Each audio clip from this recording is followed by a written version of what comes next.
My name is Elias Callahan. I'm 28, the youngest son in a family that treats silence like a sign of failure. While my siblings chased Wall Street bonuses and ran their mouths at Sunday brunch, I buried myself in spreadsheets and systems at a mid-tier tech firm in Portland, Brightwave Dynamics. They call me the quiet one, the one who never fought back, the one who stayed too long at the bottom rung. Maybe they're right.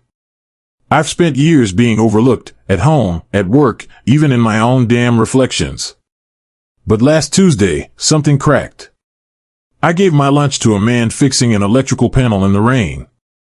And an hour later, that same man walked into our executive boardroom wearing a suit, holding power, and calling himself CEO. That's when the hunt began, and I realized someone had been watching me long before I ever looked up. The rain in Portland isn't loud. It doesn't scream or flood. It seeps, quietly, methodically, into every crack the city tries to hide. Like guilt. I stepped off the curb, dodging a spray of cold water from a passing TriMet bus. The sidewalk shimmered, slick with oil and early morning. My sneakers were already soaked, my socks a sponge.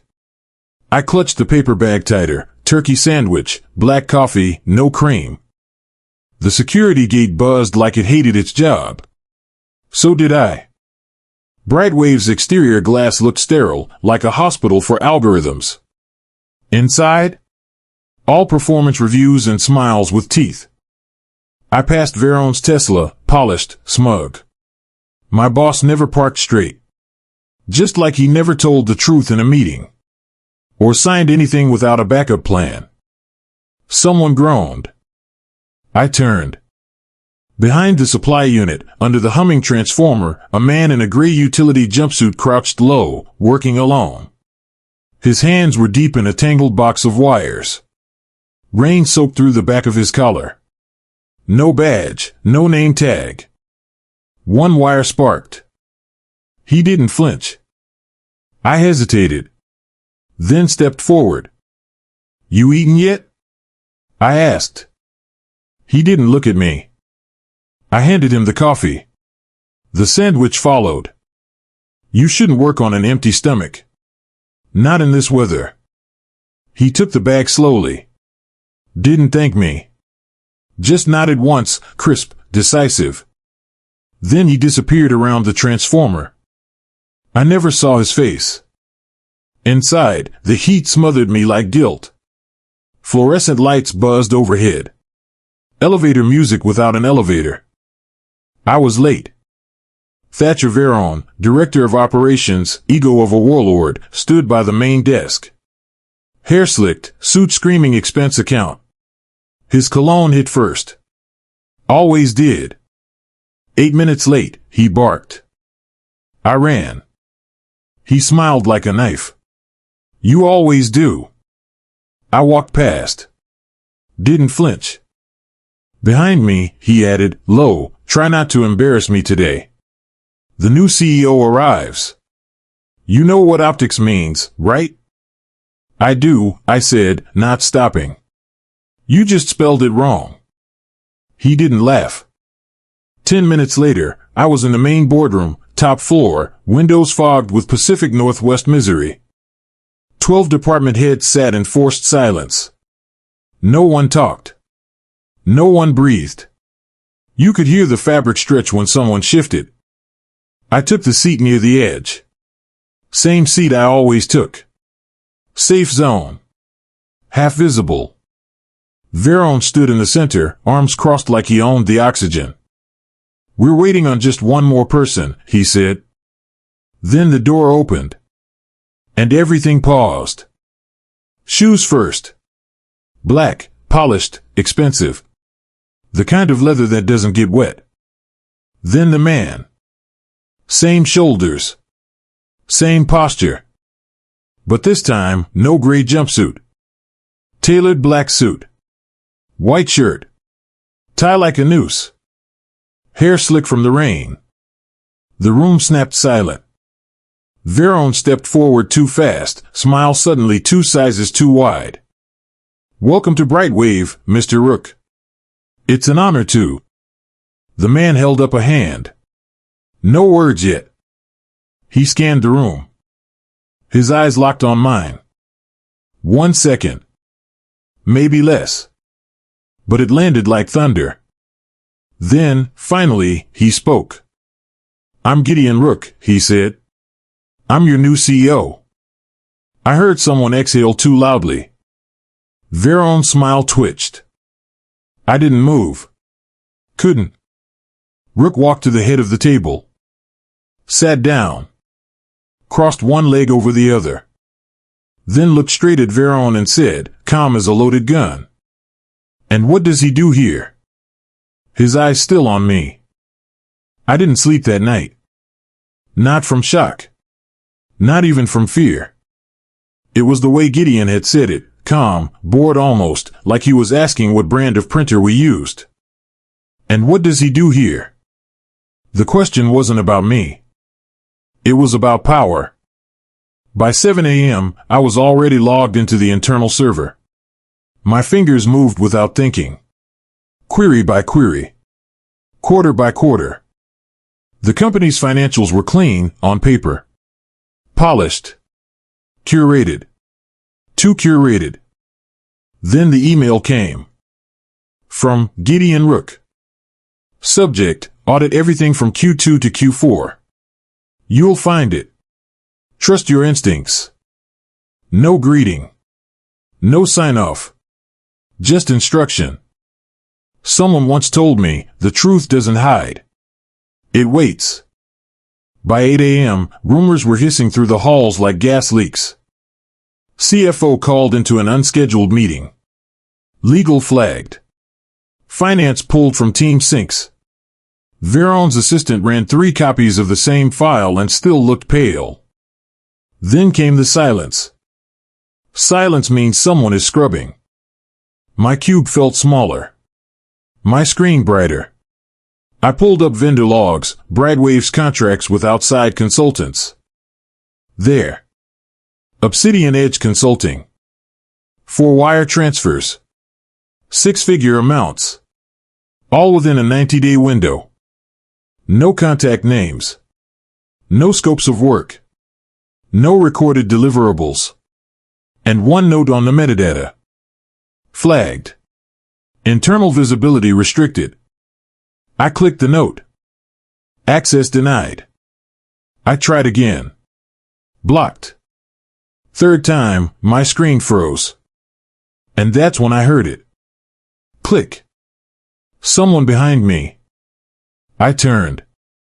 Cyrus Beaumont. Beige jacket. Quiet steps. The man looked like he hadn't blinked since the Bush administration. "You digging where the bones are buried, Callahan?" he asked. "I thought you retired." He leaned in. "I came back for the autopsy."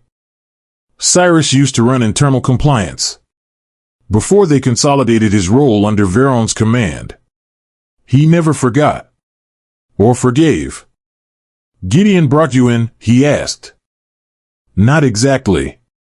Cyrus glanced toward the elevator. "You're the bird he threw the breadcrumbs to. But you're not the one he's watching." I stared at him. "Then who?" He smiled. "That's the fun part." At 9:40 a.m., Veron passed my desk. He didn't stop. He just said, soft, "Careful where you dig. Portland's soil is damp. Things rot fast." He didn't wait for a response. At noon, I printed the audit summary. It wasn't complete, but it was enough to raise red flags. I used the auxiliary printer near the back, old, dusty, forgotten. As I pulled the pages, I noticed someone had left a USB drive jammed in the slot. Unmarked. I pocketed it. 1:15 p.m. Conference Room C, Leadership Check-in. Gideon absent. Veron present. He was energized. "I'd like to show something," Veron said, walking to the projection unit. "Some findings on misuse of analyst privileges." My stomach dropped. The screen lit up. A spreadsheet, loaded with fake entries. Wire transfers traced to my login. 3 transactions. Obsidian Edge. Fabricated approval paths. I froze. This was discovered early this morning, Veron said. Before the audit panic. Before Callahan started poking around. All eyes turned to me. HR's director shifted in her chair. The CFO frowned. Deep. You want to tell us something, Elias? Veron asked. Maybe why your ID triggered high-level financial flags at 6:03 a.m.? My mouth opened. But nothing came out. Gideon wasn't in the room. I left without saying a word. Walked through the hallway like it was lined with explosives. Nobody stopped me. They didn't have to. Guilt sticks harder when it's fabricated. Because you can't explain it away, not without proof. Outside, the rain had started again. Harder now. It beat against my coat, against my skin, like it was trying to peel back layers I didn't know I had. I got home soaked, shoes heavy with mud. Slammed the door. Slumped into the kitchen. Pulled out the USB. It booted fast. One folder. One file. An IP log. Timestamps. Credentials. Network trace. All of it pointed to one person. Not me. Not Veron. Lucien Frost. I stared at the screen. And then came the message. New window. Pop-up. No origin. Just words. Nice try. Not enough. The cursor blinked like a warning light. Nice try. Not enough. The words hovered there, simple, cruel. They weren't just mocking me. They were a message. Someone knew I'd found Lucien's trace. Someone wanted me to know they were watching. I yanked the USB out and tossed it onto the counter like it burned. My breath came in short, uneven bursts. I wasn't scared. I was cornered. And cornered animals don't run. They rip. 6:04 a.m. Office parking lot. Fog clung low, thick as suspicion. I stepped out of my car and scanned the rearview. A gray Dodge Charger idled across the street. Lights off. Windows fogged.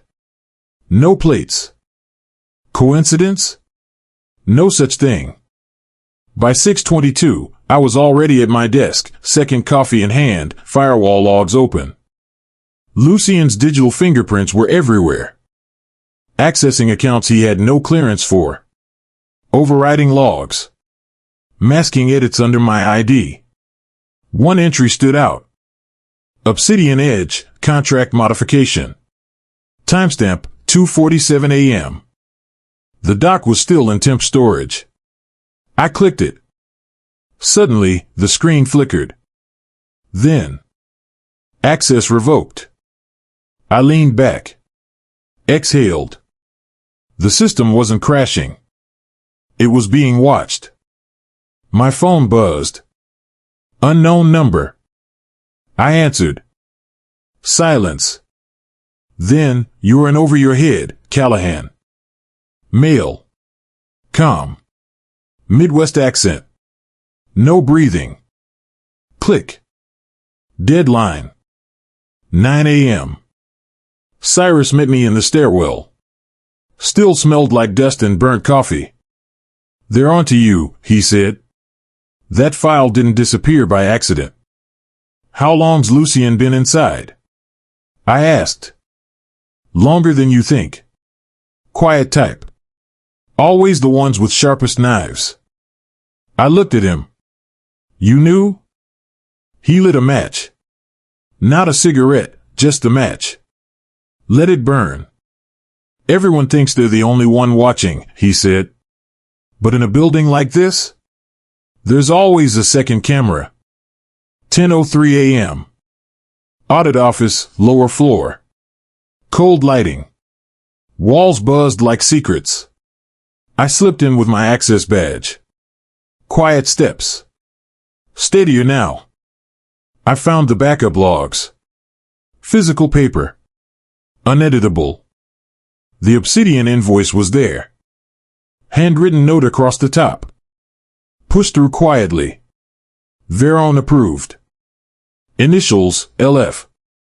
Lucien Frost. Not a copy. Not forged. Not altered. The real file. I snapped a photo. Tucked the original back. My chest tightened. Not fear. Focus. Every thread was pulling taut. 11:31 a.m. I ran into Lucien outside the cafeteria. His smile was too easy. You okay, Callahan? You look wired. Late night. Ah. He clapped my shoulder. Don't burn out. You're just getting started. His fingers lingered too long. His eyes scanned the hallway behind me, not me. Like a man checking exits before a fire. 3:12 p.m. HR summoned me. Small room. Frosted glass. No chairs offered. Gina from HR had her hands folded too neatly. We've had complaints, she said. About what? Your access activity. You've been using elevated credentials. Gideon authorized it. She tilted her head. Did he, though? Nothing in writing. No emails. Just your word. Silence. Then. Until we verify, your access is frozen. Please surrender your badge. I walked out. Every step felt louder. Each person I passed stared just a beat too long.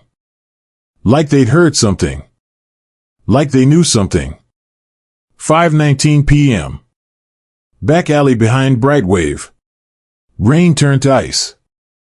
Gideon stood there, coat soaked, tie loosened. No words at first. Just the sound of rain on steel. Finally, he spoke. You made it further than I expected. That's not comfort. No, he said. It's a warning. I pulled the photo from my coat pocket. Showed him the signature. Lucien's been playing both sides. Veron's laundering money through ghost consultants. And I'm the fall guy. Gideon didn't flinch. I needed to see how far they'd go. Now I know. And me? You, he said, are my insurance policy. Thunder rolled behind us. Flash of light. Police sirens in the distance. What now? I asked. He handed me a burner phone. Old. Scratched. Tomorrow morning. You'll bring the files. We expose everything. But not yet. Why not? Because someone else is watching, he said, eyes scanning the rooftop. And they haven't moved, yet. The burner phone buzzed once. 6:03 a.m. One message, it started. Get the asset. That was all. I didn't reply.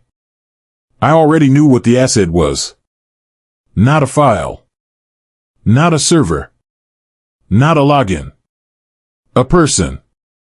By 7 a.m., I was outside a gray brick duplex in southeast Portland. Fog low. Street empty. I knocked 3 times. No answer. Knocked again. The door creaked open. Inside, dim light. Faint scent of iron and lemon. Something simmering, soup maybe. Or cover. Cyrus? I called out. No reply. Footsteps. Not mine. Then from the dark, closed the door, Callahan. Eyes everywhere this morning. I did. Cyrus stepped out from the hallway, coat half-buttoned, pistol at his hip. You armed? He asked. I blinked. No. Then start being unpredictable. You're not in payroll anymore. He tossed a USB drive toward me. This is everything, he said. Ledger recon. Whistleblower record. Embedded surveillance audio. I caught it midair. You had this the whole time? I was waiting to see if you'd survive long enough to use it. 8:14 a.m. Bright Wave parking garage. I didn't go inside. Instead, I met Lyra Malone, internal counsel turned whistleblower. She looked tired. Eyes like glass. Hands fidgeting. Why now? I asked. She glanced at her wrist, where no watch sat. Because secrets are only valuable until someone dies, she said. I didn't ask who. She handed me a manila envelope. Falsified contracts. Handwritten memos. Meeting transcripts. Veron's handwriting. One mistake, she said, he forgot who still uses pens. 9:47 a.m. Inside the building, everything had changed. Security patrolled in pairs. Doors double-locked. Lucien Frost? Gone. HR said medical emergency. No one bought it. Thatcher Veron? Calm. Too calm. He called a company-wide meeting. Announced operational consolidation and enhanced security protocol. In translation, they're closing ranks. 10:11 a.m. Gideon sent a message. Ballroom. Noon. Bring leverage. We end it. I stared at the text. Ballroom? Nobody used that space. It was for galas and fake charity events. Which meant one thing. He wanted it public. 11:04 a.m. Elevator up. Alone. Reflective walls. I stared at myself. One suit. Wrinkled. One name. Mud. One choice, explode the system or be buried in it. A voice rang in my head. The one who knows the most always dies first. I pocketed the USB. Clutched the envelope. 12 p.m. Ballroom. Lights dimmed. Gideon already at the front, flanked by legal reps, cameras on tripods. HR and CFO. Board members. Guests. Press. This was no meeting. This was trial by exposure. Veron entered late. Confident. Too confident. He walked right to Gideon. Smiled. You're making a scene, he said. Gideon didn't flinch. This scene's been playing for 5 years. I just turned on the spotlight. I stepped forward. Held up the manila folder. This is everything, I said. Every bribe. Every shell contract. Every manipulated entry. The internal access logs, the physical memos, the audio files. Veron laughed. You think they'll believe you? You're just a data grunt. A ghost in the system. Maybe, I said. But ghosts don't bleed. I handed the folder to Gideon. He opened it, page by page. One by one, the room fell silent. Then the twist. Gideon looked up, holding a final sheet. His voice cut like frost. This isn't the full set, he said. Where's the rest? I froze. That's everything Gideon's tone shifted. You said Lucien's signature was in the ledger. It was. He held up the sheet. It was missing. Veron's smile returned. You trusted the wrong grunt, he whispered. The lights flickered. Security rushed in. Gasps. Shouts. A phone dropped. Cyrus burst through the ballroom door, holding a second folder. No, he shouted. This is the real copy. He threw it on the table. And then the fire alarm blared. Everyone turned. And someone screamed. He's running. The fire alarm kept screaming, but no smoke followed. People scattered, security pushed in 2 directions. Veron vanished behind the curtain wall. Cyrus ran after him. I didn't hesitate. I grabbed the true folder, the real one, and sprinted across the ballroom, sidestepping tipped chairs, phones, heels, panic. Gideon yelled, "Get it to the vault." I knew what he meant, not a real vault. Brightwave had a sealed compliance room on the executive floor. Thick doors. Redundant backups. Legal bindings. Evidence entered there became admissible. But only if it made it there. Cut to. Elevator. Button slammed. Floor 32. I glanced back. No one followed, yet. The doors closed. I exhaled. Then the camera in the upper corner blinked red. Someone was watching. 32nd floor. Silence like a grave. I ran. The hall was dim, emergency lights only. A power kill? The compliance room stood at the end. Door sealed. No guard. Swipe. Nothing. Swipe again. Still locked. I pulled out the override card Gideon gave me last night. He called it a bulletproof plan. It clicked green. The door hissed. Inside, cold air. LED glow. I slammed the folder down on the scanner table. Hit upload. Hit duplicate. Hit dispatch TO compliance plus federal protocol 09. Progress bar, 12%. 34%. 71%. The screen flickered. Voice behind me. You really thought we didn't plan for this? Lucien. In the glass reflection, he stepped in, coat soaked, gun drawn. No one's dying today, I said, calm. He laughed. You sound just like Gideon. He gave me the copy. The real one. He stepped closer. No. I gave him that copy. I needed to know who he'd trust with it. I froze. What? This wasn't about money, Elias. This was about control. You weren't chosen for your loyalty, you were chosen because you'd break. Then why follow me? Because you didn't break. I lunged. Hit the panic latch under the table. The glass walls dropped steel shades. Lockdown mode. Lucien fired. Missed. I ducked behind the table. He screamed, "This doesn't end with a folder."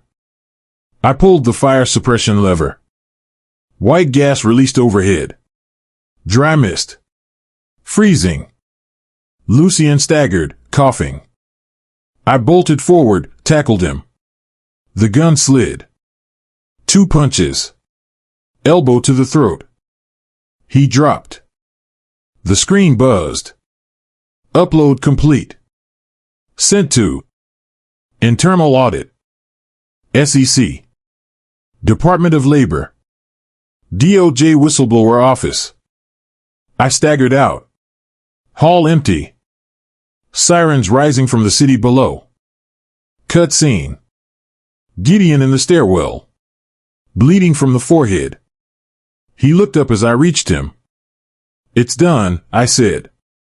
He nodded once. Veron? Gone. Probably crossing into Idaho by now. Cyrus appeared behind him, holding Veron's encrypted tablet. He tossed it to me. I cracked it. On the screen, a list of names. Board members. Politicians. Foreign subsidiaries. Shell companies.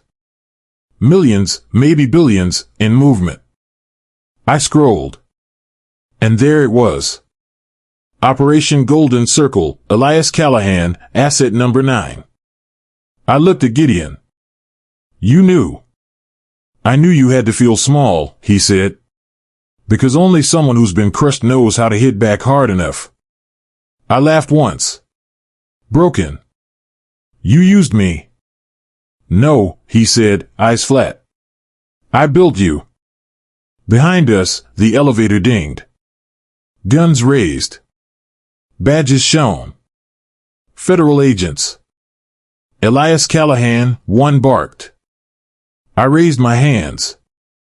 You're going to want to see the folder in room C1203, I said. And the man unconscious in the compliance room. The agent nodded.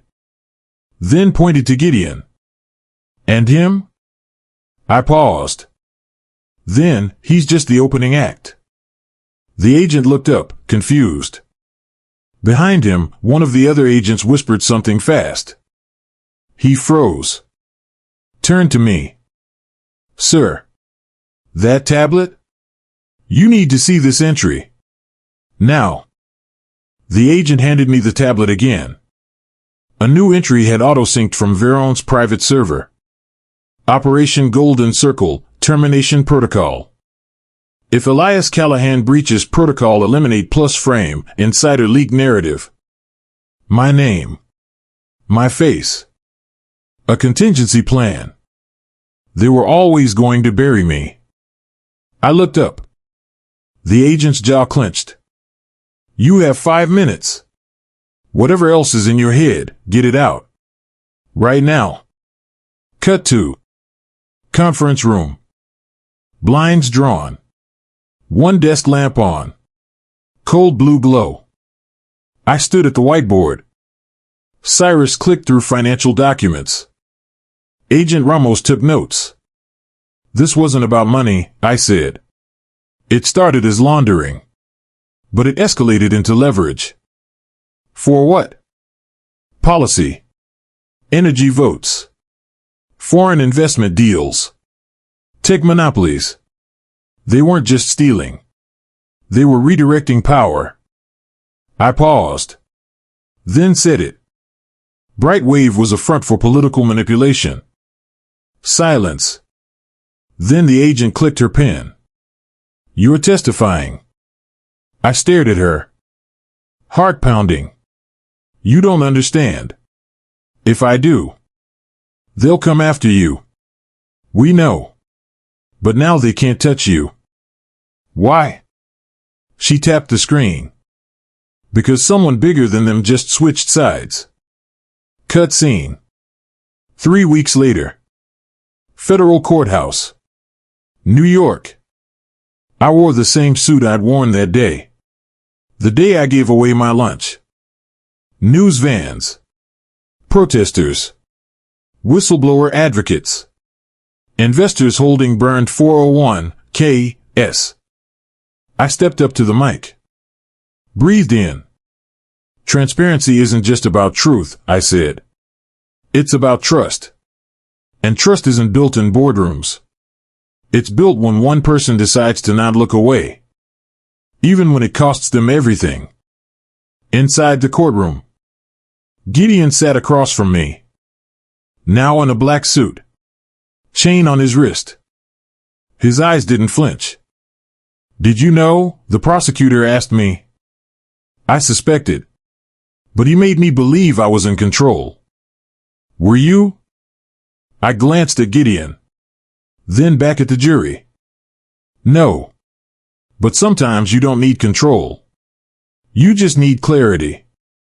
After the trial. The fallout swept fast. Veron's shell core dissolved. Offshore accounts seized.